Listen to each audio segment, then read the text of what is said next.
All right. Hi, Randall. Hey, Anthony.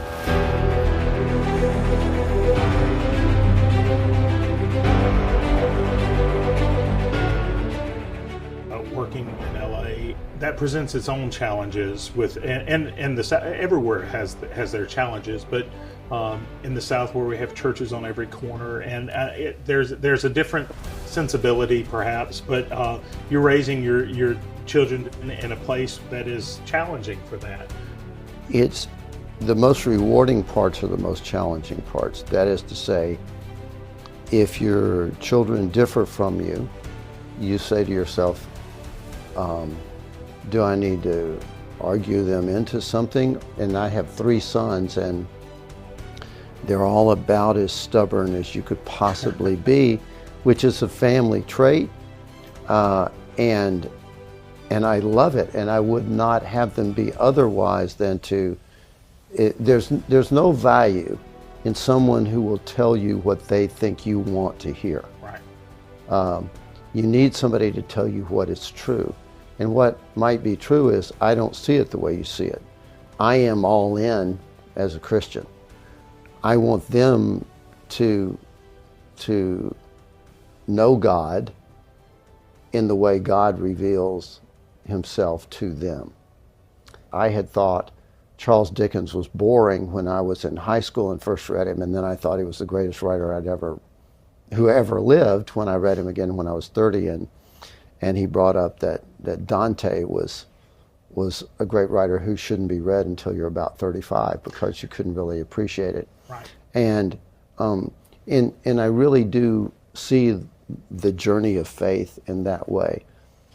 Largely like the when I've met friends who will say, I'll give you an example. John Malkovich and I have gotten to work together several times, and I love him. He's just not only an incredible talent, but as a human being and as a friend, he's incredible. We're not in daily contact or any of that, but when you have the privilege of working with him, you know you're in the presence of a real person.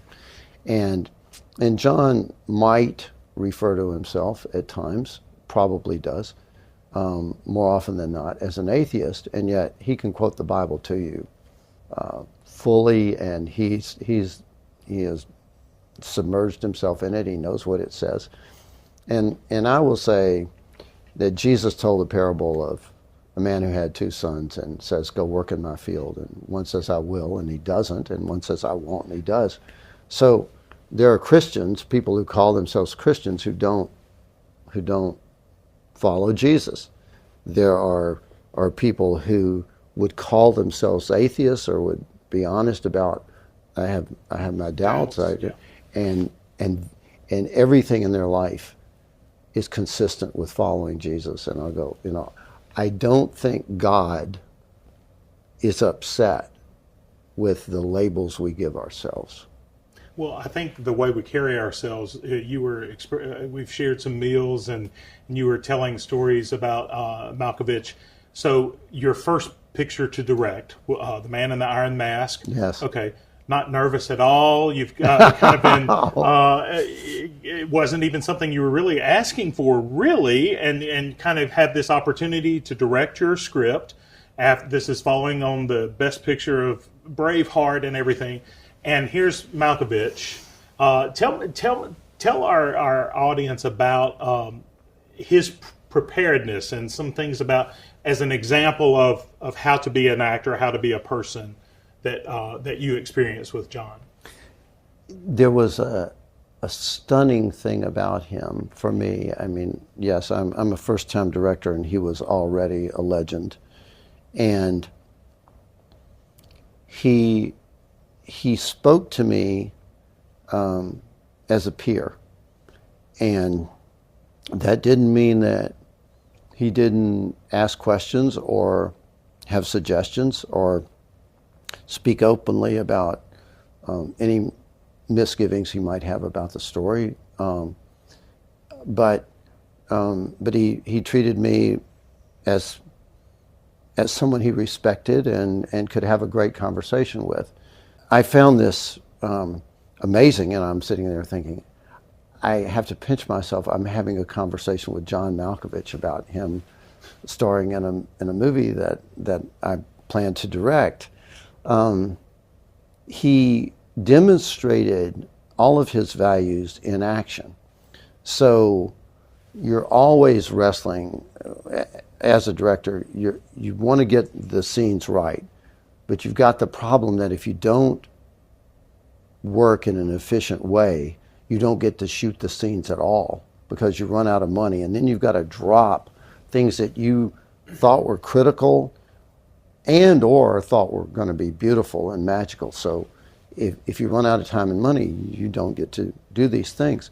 So you really want to stay on schedule. And one of the big problems is if actors, if they dilly-dally, and that doesn't necessarily mean that they are intentionally wasting time. Sometimes it's a lack of confidence. Like I had one project, and I won't say who it was about. It could have been about more than one, but we're waiting for the character to come onto the stage, shooting stage, and wasn't there, and calling the AD staff and going, what's going on? And they said, well, the actor is leaning over outside the trailer vomiting. So the nerves were so great. It wasn't an intentional waste of time. It was a struggle to come to. Well, Malkovich was fearless, and he would be early for everything. So if you had said we're going to be shooting at 10:15, 9:45, in walks John in his makeup, which he has done himself. He hasn't waited to go in the makeup chair. He's done his makeup. He would even sew his own things. One of my favorite stories about John, and it's in certain ways tragic, in a certain way exquisitely beautiful. He had a dresser, a wardrobe assistant that was assigned to him for Man in the Iron Mask. And the assistant was an Englishman, but everyone called him Mother because he was a motherly figure. And he was so full of joy, wore a top hat, and everyone laughed when Mother showed up, and Mother loved everyone and would bring cookies, and he was just really special. But he was worthless as a wardrobe person. And John did his own sewing. Mother was supposed to keep things mended, but John would sit and do that. And I once walked into John's trailer, and John was talking with Mother, and Mother was sitting having a cup of tea in his top hat, and John was sewing, and I went, John, what isn't Mother supposed to? And he said, no. Mother goes, I don't sew. I just like I'll bring you your clothes. And John had specifically hired him because he knew that this man was having depression. Wow. And John had him on the set. Mother was John's dresser. When that project was over, Mother killed himself, committed suicide. Wow.